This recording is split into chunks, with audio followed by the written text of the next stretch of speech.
Hello, hello. Welcome to the AC Visions Family Talk Podcast. I'm your host, AC. Here is where we discuss all things faith and family. I share real life stories of home life as a wife, mother of 5, home educator, and all the learning curves my family and I are journeying through. As you can imagine, we're in a busy season and I have a lot to share. The goal, getting back to the basics of raising strong families. Let's talk about it.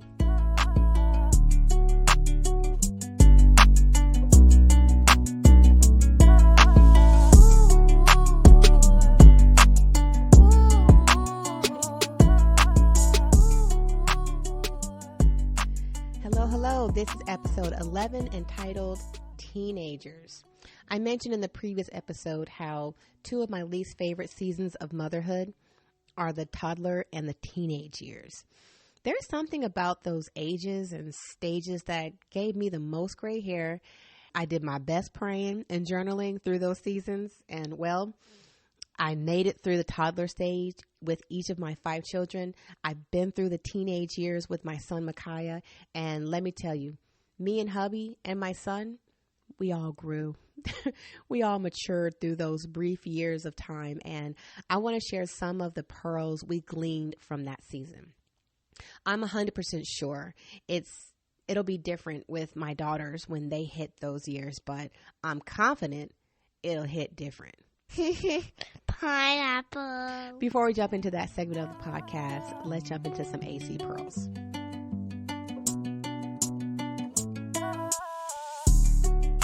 AC pearls. 1 Samuel 18, 9-16.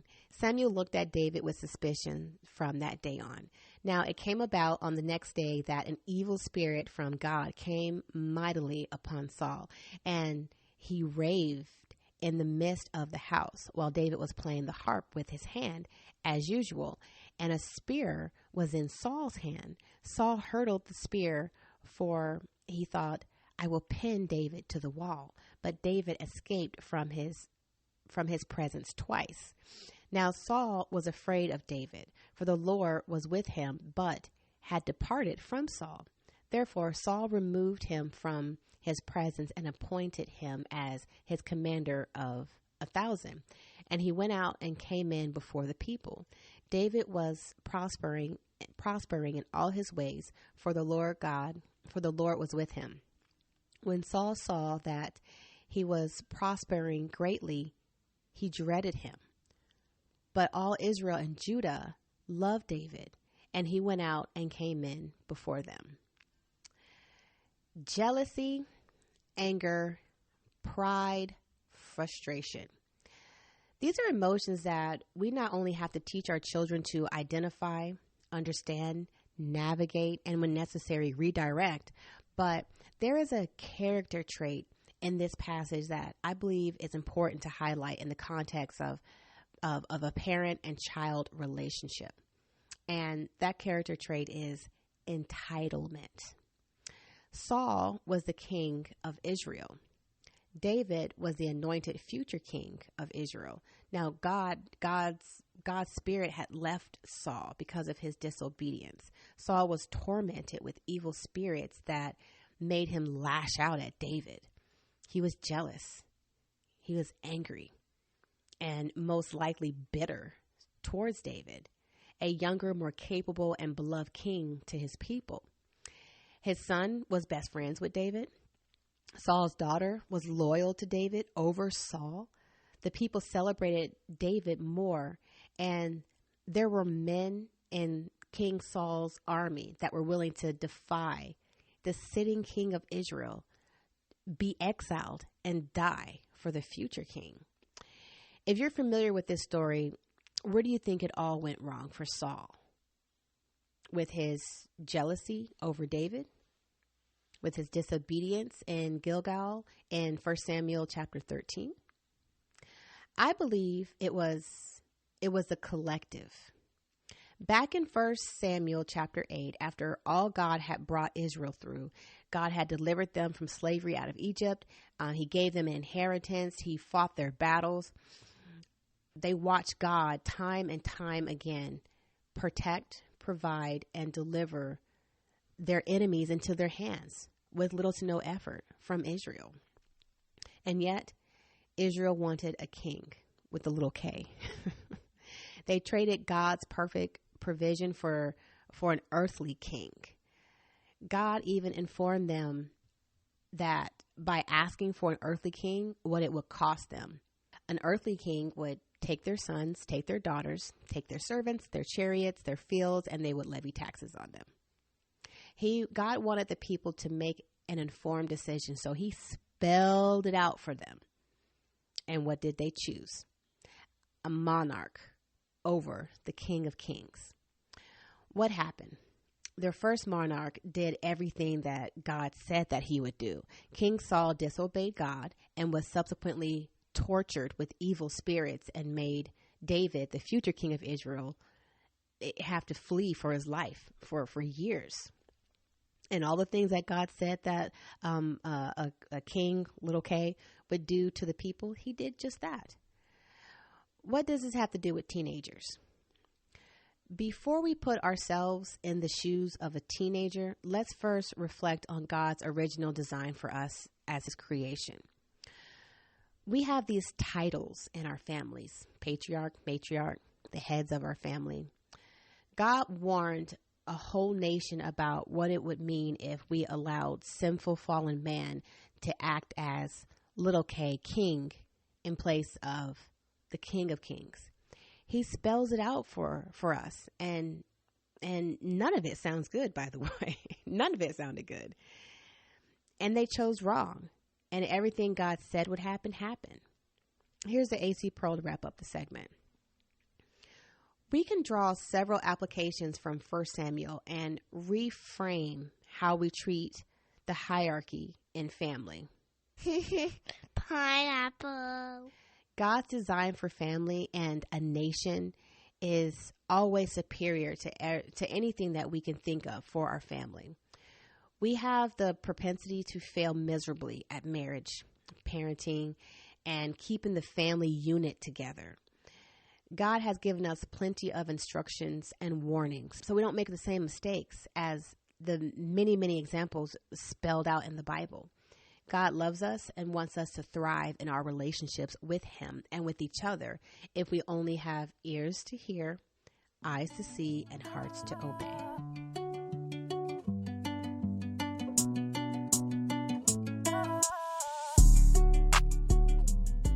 AC Talk. The year my son turned 13, it was like he morphed into a different person. Full transparency, I did not like that 13-year-old version of Micaiah. I didn't recognize him, and I didn't like him. He had literally lost his mind, and we just couldn't find it.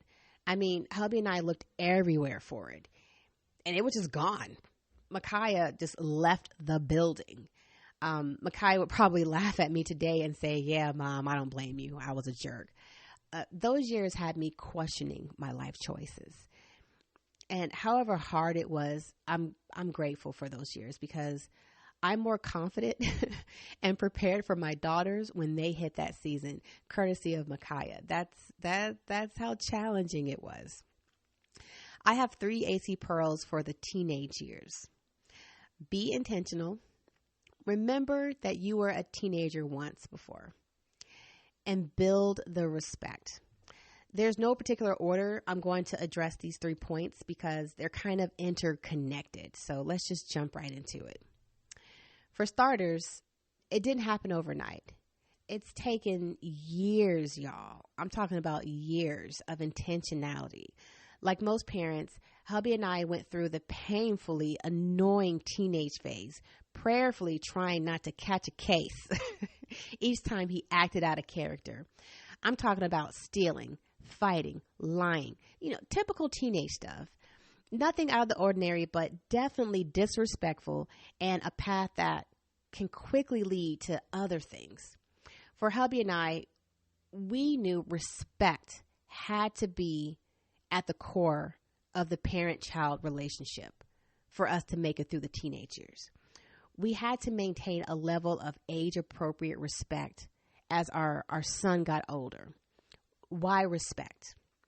For us, we jump forward to what kind of relationship we wanted with our son when he was 25, 30, and 40 and thought, what do we need to do now, today, as early as possible to prioritize each year as he got older in order to achieve this outcome that we were envisioning for the type of relationship we wanted for our son.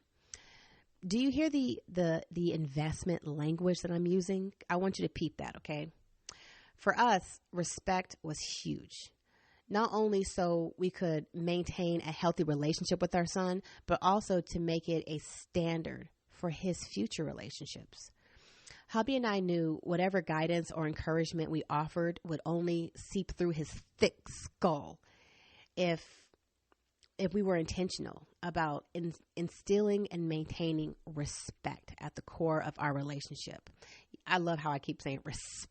I sound like my grandmother. Respect. Put some respect on my name. Yes, even when he was disrespectful, arrogant, rude, thoughtless, we still made it a point to be intentional in fostering respect verbally and non-verbally with him. Parents, our children are not dumb. And I mentioned the same thing with the toddler episode in the previous episode. They may not be able to articulate how mom and dad, auntie, uncle, or grandparents talk down to them, condescend or treat them poorly, or make stank faces at them, or kind of dismiss them. But they know when a parent or caretaker has zero respect for them, or the relationship for that matter. Here's the thing. Teenagers are going to test boundaries. They're going to do that. They're growing up. They're maturing. They're little mini yous, and they're going to take you through some things. You don't want them to have a chip on their shoulder when they go through those teenage years. Respect has to go both ways. Hubby and I hope that if we held on tight to our resolve to maintain that respect at the core of our relationships and our interactions with Micaiah, the investment in the relationship would mature with age. Pineapple. And it did, in ways that we could have never imagined. I mean, when he turned 20, we thought we hit the lottery. It was like we got on his level and met him where he was every single time he goofed up. We put ourselves in his shoes when he made seemingly idiotic decisions and thought back on when we were his age. I'd often ask myself, what was I trying to communicate to my mother when I acted out in this way? What did I wish I had the courage to talk to my father about when I was 16?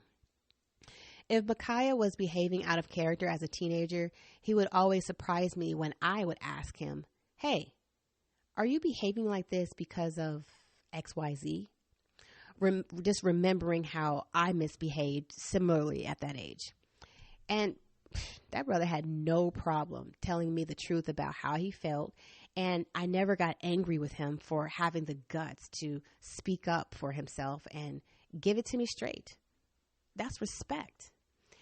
In my book, A.C. Pearl's Writing a Legacy, I describe the day when, after a week of refusing to do laundry, I had to meet Micaiah wherever he'd lost his everlasting mind and refusing to obey me and just help him get back on track. The day was rough for both of us, but a pearl formed out of that whole laundry room situation. And taking the time to reach the aha moments, the epiphanies, the mind-blowing revelations, and the breakthroughs with my teenager were the pearls I'm definitely saving for my daughters. Respect your children at all ages. Start early and be intentional. Have you ever heard the term, a child should stay in a child's place? Do as I say, not as I do. Well, I've seen parents disrespect and treat their adult children like adolescents and then wonder why they don't grow up. They never grow up. Heck, I know 30 and 40-year-old men and women whose parents demand respect that they're not willing to give an ounce of respect in return. In some cases, eating humble pie and admitting where we missed the mark, aka, hey, son, I snapped at you earlier out of frustration. I definitely could have been more patient with you. I was out of character, and I apologize for that. It doesn't mean you're apologizing for being a parent. It doesn't mean that you turn to a doormat. It doesn't mean that you give your child the upper hand. It does mean you're in a relationship with them and you're giving that mutual respect because you're raising a human being that you want to give that respect and receive that same respect in return. It does mean you're taking ownership of the ungodly, unwise, unkind, fill in the blank parenting moment that you don't want your teenager to mimic, and you don't want to be on the receiving end of that behavior when your 6'2" son is towering over you and you're old and frail. I can't think of a worse fate for myself as a parent than to be 80 years old and not having a positive, healthy, and productive relationship with my children and my grandchildren. That would be just pure torture for me. If I got to eat humble pie so that I'm not alienated from my children in old age, humble pie is about to be my new favorite dessert. Which, let's be honest, admitting when you're wrong as a parent is not eating humble pie. It's simply admitting that you're wrong, apologizing and moving forward. That's it. It is not a swallowing your pride type of thing. It's being human because humans make mistakes, and modeling I am a human in front of your children and modeling up I goofed up. And just letting your children know you're not on some pedestal and you're not above them in that respect. Really, Mom? Pineapple. I'm not talking about being a doormat, so let's not get sensitive, parents. I'm talking about leading the relationship in the way that it should go. We talked about, remember the previous episode on toddlers with tantrums? Jeremiah 31:21 says, set up road markers for yourself. Place guideposts for yourself. Direct your mind to the highway, the way by which you went.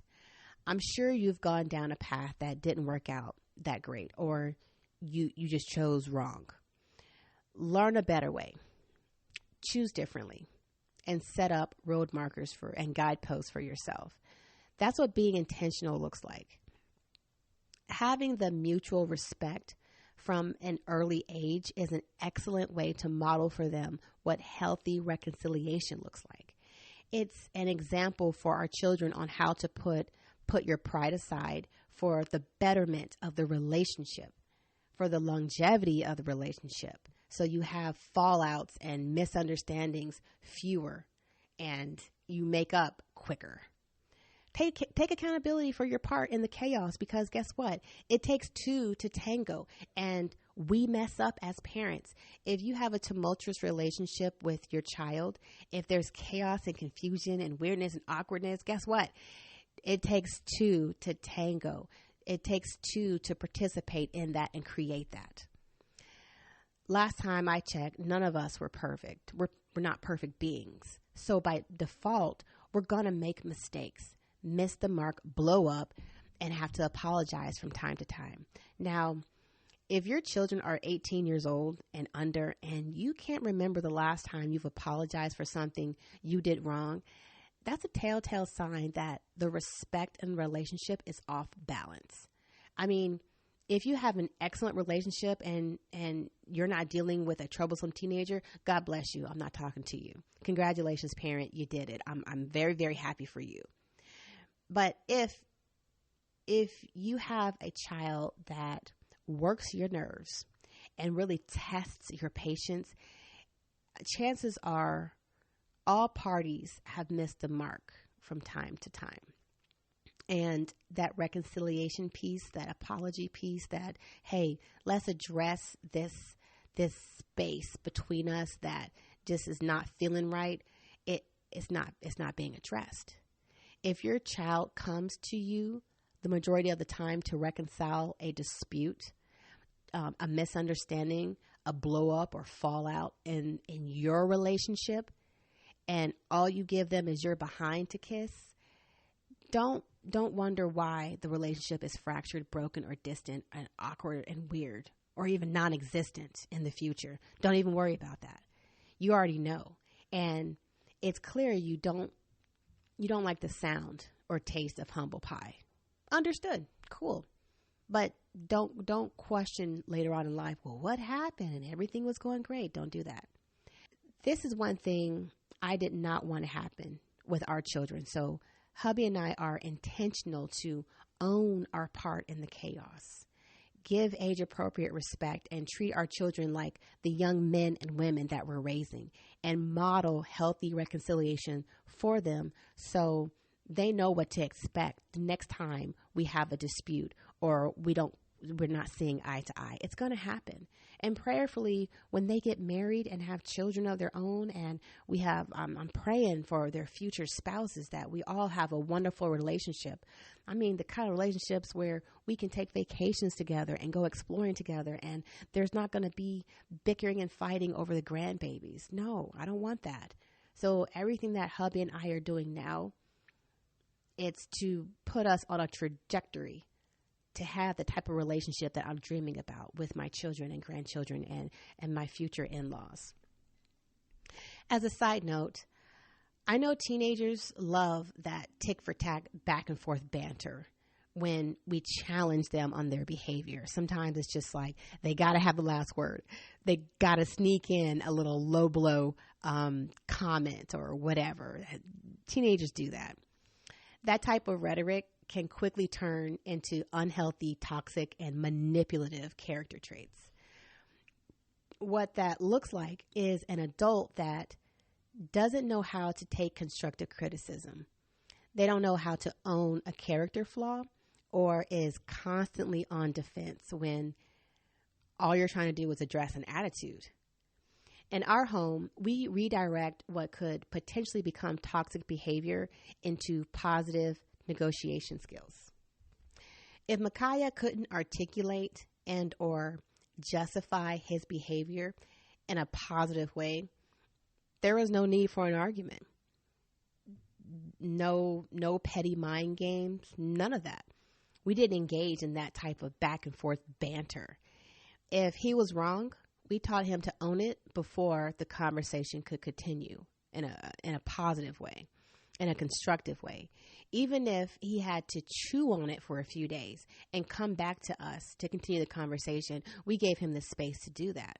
Now, if he can call out me and Dad on our parenting mistake and our part in the chaos as well as his own, we would be proud of him. Sure, it pinched the ego a little bit for us as parents because, let's be honest, no one likes to be called out. But we applauded him for having the courage to call out something he noticed as an unjust scale. In the context of parenting, that means I'm holding you to a different standard than I hold myself. I'm expecting something from you that I'm not willing to model for you. I'm not doing it myself. It's a difference on an accountability scale. And that goes back to do as I say, not as I do. And in a child's mind or in a young adult's mind, you'll say you have a 16-year-old who, they're almost at adulthood. They're going to look at you like, wow, you're expecting something of me that you haven't done yourself, or you're not even trying to do yourself. You're expecting something differently from me for my good, but you don't even want it for yourself. How is that desirable? It's an unjust scale. God says differing weights and differing measures are an abomination to him. This whole week, I've been going through my Proverbs, and I've been putting a rectangle around the word abomination and throughout the Proverbs. Every time God says something was an abomination, I would put a rectangle around it and highlight it in purple. And then I went back and looked at all the times God said something was abominable. And you know what? Most of the things that God just calls abominable is something that is just off balance and unjust. Picture like Lady Justice is holding a scale, the old school scale, and it's just off balance. God hates that.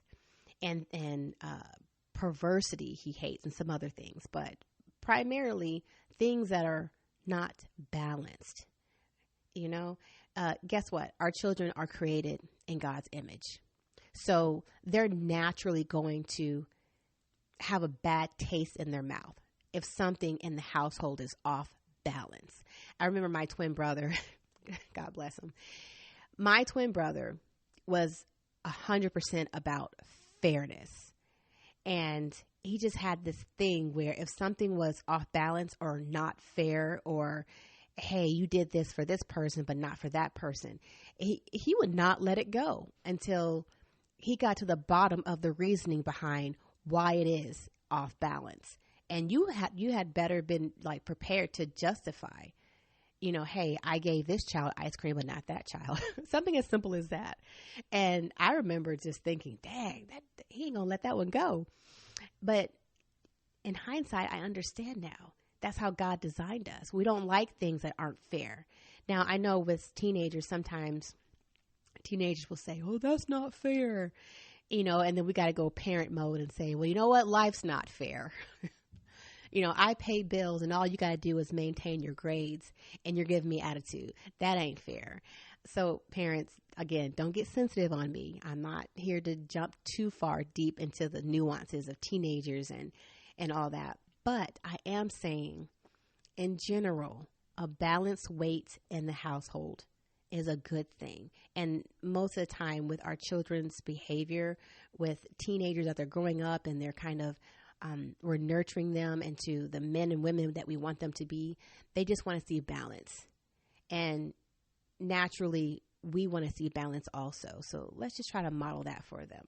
So by extension, their future relationships, their work relationships, their intimate relationships, if we foster that desire to for balance in our household, they're going to desire that in their future relationships and at work, in the workplace, and with their future spouses and with their children. That's what we want to foster.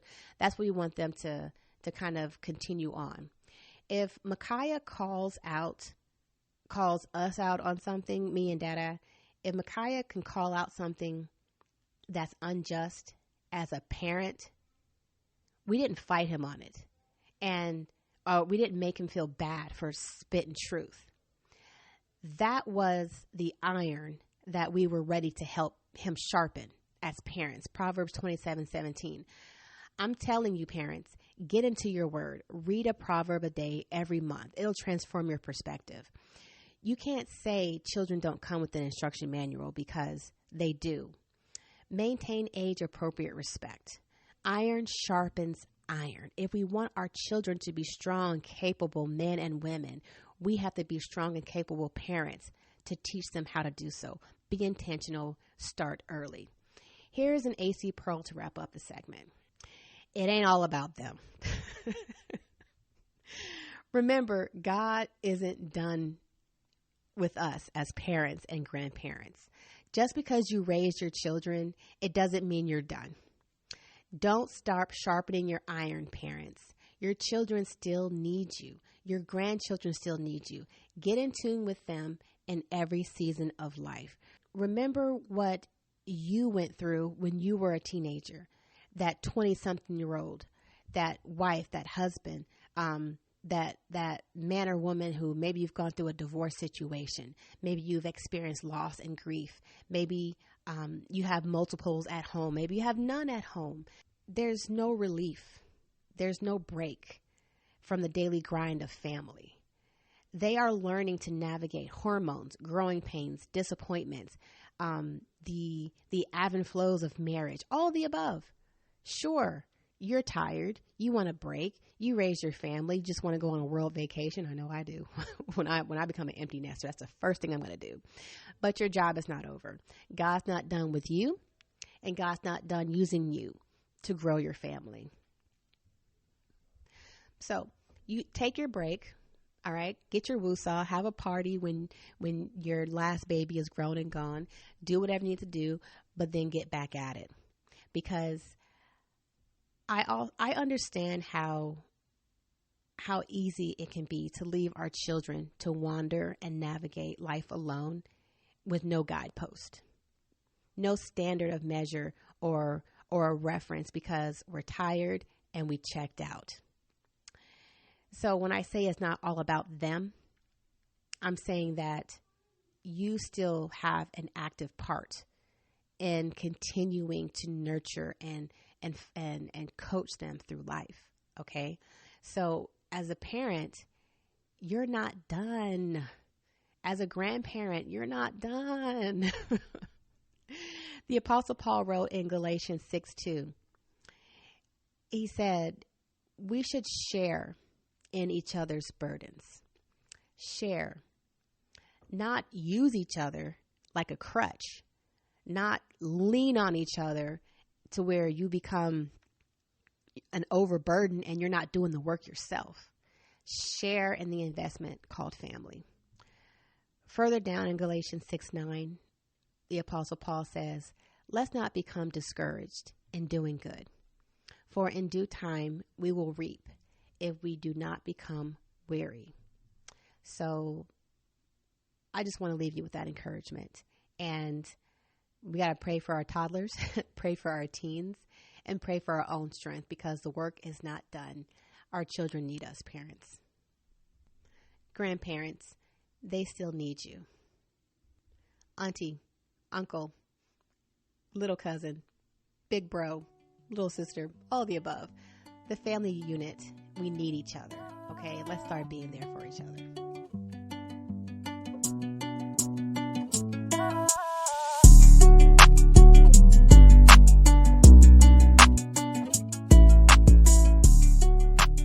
All right, that concludes the conversation for today. I trust the podcast encourages you to continue the conversation in your family circle.